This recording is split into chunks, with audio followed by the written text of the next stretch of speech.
Hoy venimos a fijar postura en Primero Justicia con respecto a la situación de inseguridad y violencia que estamos viviendo todos los venezolanos. El discurso permanentemente violento de este gobierno nos ha convertido en un país casi en guerra, donde tenemos una cantidad de cerca de 12 millones de armas distribuidas entre la población civil. Eso ha hecho, por supuesto, que durante solo el primer semestre del año 2009, hayamos tenido que el 98% de los homicidios hayan sido por armas de fuego. En Caracas, solamente en Caracas, el primer trimestre del año 2008, tuvimos 1.207 homicidios. Pero en el mismo periodo, es decir, en el primer semestre del año 2009, esa cifra se incrementó hasta 1.448 homicidios, es decir, el 20% de incremento en homicidios en diferencia de lo que fue el primer semestre del 2008 al primer semestre del 2009. Se proyecta además que para el cierre de este año, del año 2009, vamos a tener cerca de 18.500 muertos en toda Venezuela. Y estos muertos son en su mayoría hombres entre 15 y 25 años de edad, es decir, hombres en la etapa en que comienza la mayor productividad y lo que es el desarrollo de las personas en lo que va a ser el resto de su vida. Sin embargo, nos extraña cómo el gobierno no hace mención de esta situación de inseguridad,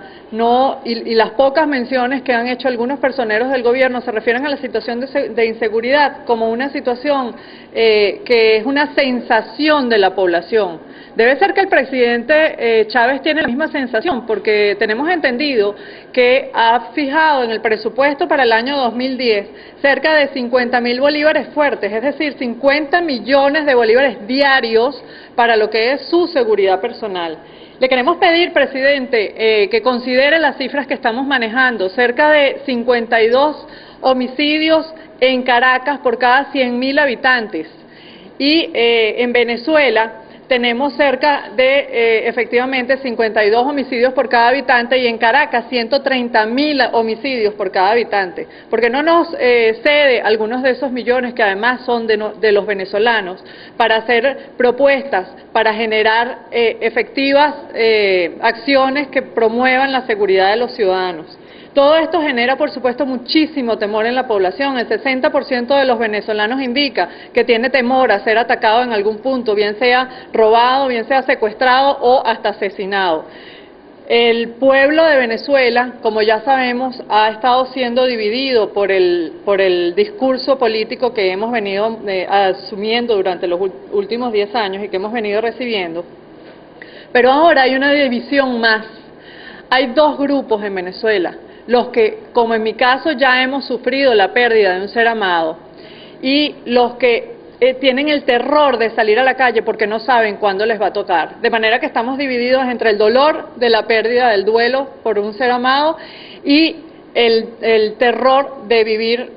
sin saber en qué momento salimos a la calle y si volvemos, porque no sabemos si regresamos. Hay desesperanza en la población, no sabemos si esto va a poder ser subsanado, y como no se creen las instituciones del gobierno, pues lamentablemente la población teme que esta situación sea incurable, que más nunca podamos vivir en paz.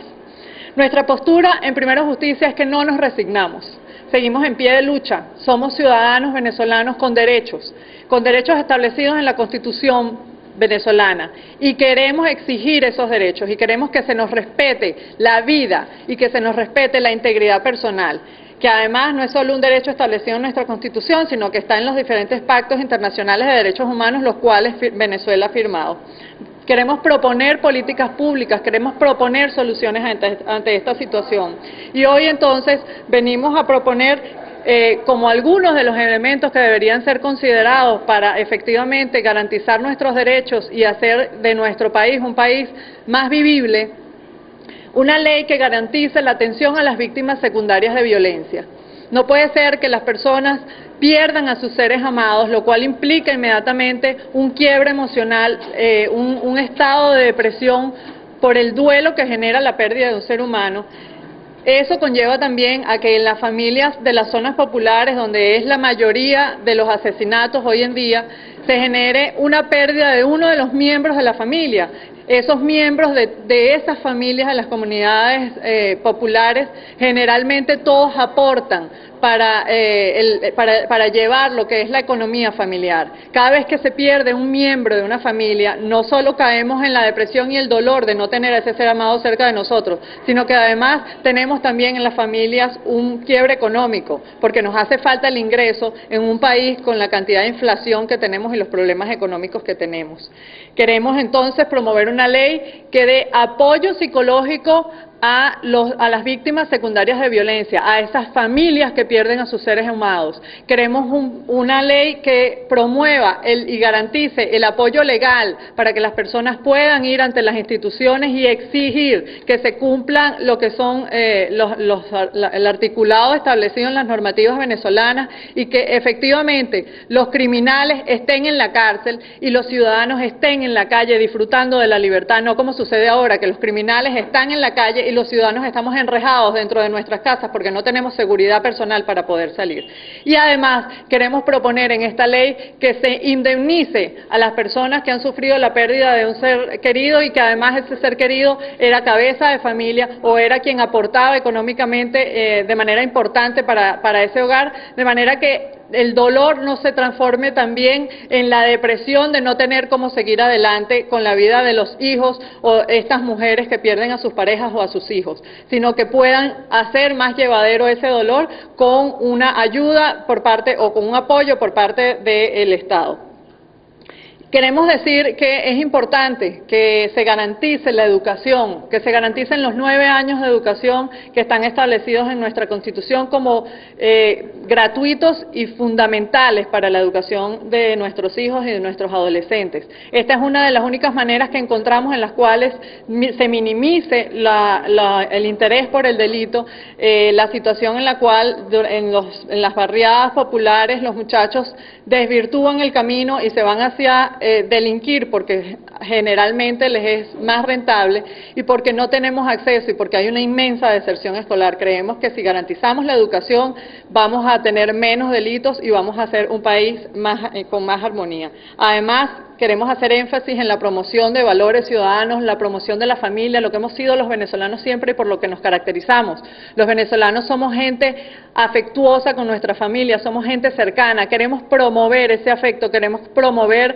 procesos de paz en las comunidades, justicia de paz, es decir, que nosotros nos acerquemos a integrarnos en lo que nos hace comunes y no nos enfoquemos en lo que nos hace diferentes. Queremos ser los venezolanos que hemos sido siempre, los venezolanos que hemos recibido a gente del exterior y que se sentía como en su casa y ahora nosotros no nos sentimos ni siquiera en nuestro país como en nuestra casa. Queremos volvernos a sentir en nuestra casa, en un país armonioso, en un país seguro y en un país que nos proteja y que nos dé las garantías que como ciudadanos nos merecemos. Además, exigimos el fortalecimiento de los órganos de seguridad pública. Queremos que a las policías se les dé las dotaciones necesarias, no se les quite el armamento, como está sucediendo, por ejemplo, en la ciudad de San Cristóbal y en el estado Táchira, que han sido retirados los armamentos tanto de la policía, de la alcaldía de San Cristóbal, como de la gobernación del estado Táchira, lo cual nos parece insólito. Eso genera que la situación sea dantesca, al revés, es decir, en vez de la policía perseguir a los delincuentes se atreven a perseguir a los policías para matarlos porque los policías no tienen su armamento regular. Queremos entonces que se depure la policía también, que se depuren las situaciones en que se encuentre que los miembros de la fuerza pública están incursos en delitos y queremos que los policías que queden sean bien entrenados, bien formados, de manera que sean valorados y que además se les dé un reconocimiento por cada una de las acciones en las que prevengan o en las que subsanen situaciones delictivas. Finalmente, exigimos el fortalecimiento de las instituciones, el fortalecimiento del sistema judicial, que es el que nos garantiza que no haya impunidad. En nuestro país tenemos una inmensa capacidad de impunidad de este gobierno que ha sido incapaz de generar desde sus instituciones todas las garantías que debe generarle a los ciudadanos y los procesos judiciales efectivos que hagan que la ciudadanía esté en paz y que los asesinos y que los ladrones y que los delincuentes estén en procesos formales penales y finalmente en reclusión, donde además esa reclusión no debe ser hacinamiento, sino reclusión para formarse, para reintegrarse posteriormente a la sociedad. Eso es lo que exigimos desde Primero Justicia. Nuestras propuestas, nuestros planteamientos, estamos dispuestos a llevarlos a las instancias que sean necesarias porque queremos hacer de nuestro país un país como era, la Venezuela que queremos.